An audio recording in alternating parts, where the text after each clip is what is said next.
what we didn't do, to score the second or the third goal. And of course they, the first chance really that they scored out of it. And I think after 25 minutes we lost a little bit control. It was a little bit up and down. They had chances, we had chances. And second half I think we did better in there. And it resulted in 2 goals. So I'm quite pleased how we played. Chris? There did seem to be a few defensive individual errors that maybe led to some of half chances or chances. Is that a concern at all going into one game knockout playoffs? Yeah, of course, you want to try to avoid it, and that's why it's better to do it today, hopefully not in 2 weeks. But also what, that's the saying of Johan Cruyff, if you create more chances than the other one, hopefully we can score more, at the end. So that was very positive also, and of course we know that we have to try to avoid those mistakes, and we're going to analyze it, we're going to talk with the boys about it, and hopefully they can learn from it.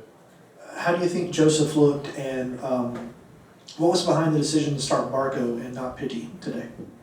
Barco, he could play 60 minutes, so I want everybody fit, to start the playoffs, and he can be a very major impact for us. I think he showed it already today, that he's so lively. It's quite difficult, to mark him. It's like a little bit the same when you play against Darlington Neckby, when they can turn so quickly, and I wanted to give him that minute, and I think that's why I started him, and I think it went well for him. And Josef, Josef, as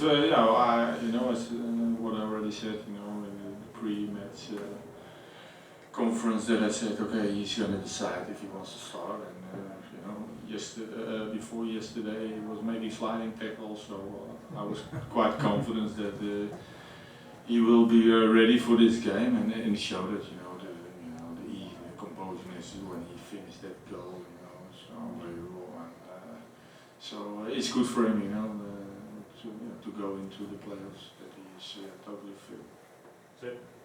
Julian Gressel was involved in all 3 goals tonight, 2 assists of course, and then a goal of his own. How important is his play moving on to the playoffs? No, he was very important last season, also with his assist. I think after Almiron he was the second one, with assist, and he is that connection, with Josef, of course. You saw also the chance that Josef get, also in the second half, 1 or 2. They have that feeling. So he's very important for us. He can score goals. Also against Montreal, he scored an important goal. Now he scored a goal and 2 assists. So I think the numbers don't lie, and so he's very important for us. Chris? Pitti not starting, not playing, and with Barco looking well and Heinemann is playing well, is it possible that Pitti is on the outside of a starting 11 for the playoffs? We have to see.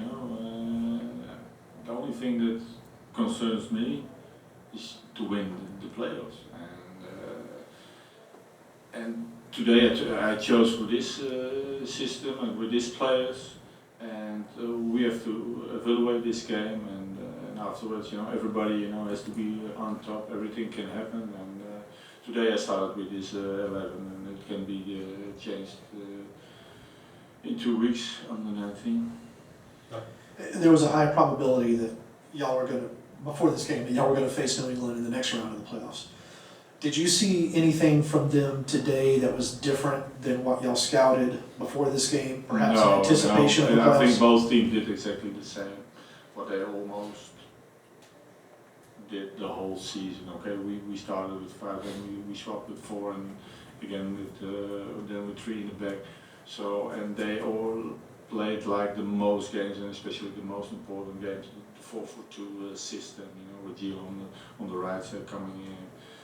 A lot of into the midfield, but yeah, this was exactly what we expected, and I think they also expected how we played today. And so there was no secrets today. And I know what I heard, you know, that Bruce Arena is a coach that suddenly can make changes. And we have to be ready for that, prepared for that, and we have 2 weeks to do that.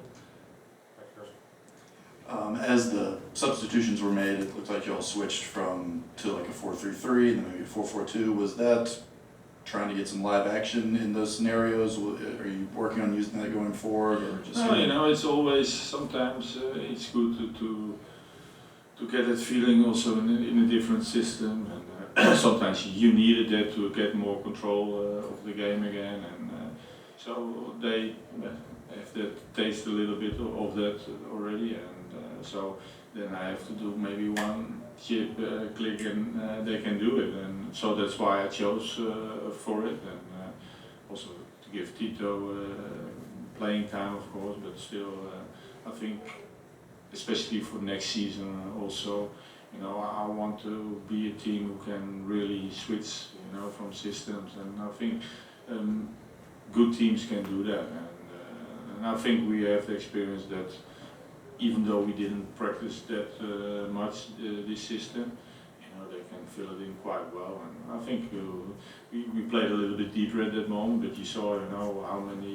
in the transition, how many spaces we created, and I think there was more, a little bit more control at that moment, but it was already 3-1, so yeah, we didn't have to press totally forward, but yeah, we have to see, you know, maybe we need it in 2 weeks or in 3 weeks. So did that. I have to ask you about Michael Parkhurst, this being his final regular season game. Of course, obviously there's work to do. Maybe in a few words, talk about what he's meant to you as a professional, as a manager, even in the short time that you've known him. You know, you see directly, you know, if he's really a player who is committed, you know, to his job, to the club, to the fans, to his teammates, and that's why I think Tata also made him captain, because of course of his experience, but also because he's a great example, and he can translate what you think in the game, and he did it for 2 years or for 3 years, and so for every coach it's fantastic to have those guys in your team like Jeff and Michael. So yeah, what I experienced, you know, that hectic period that we had, you know, like 8 months, or 7 months, yeah, it was a great example, never complained, you know, when he didn't play. Of course, he was disappointed, but always trained, you know, very hard that he knows when you need me, coach, I'll be ready, and you know, that's so nice to have as a coach, you know, and that's, I think, a lot of youth players, you know, look up to him, but because yeah, he's a great example. Anything else, Niels?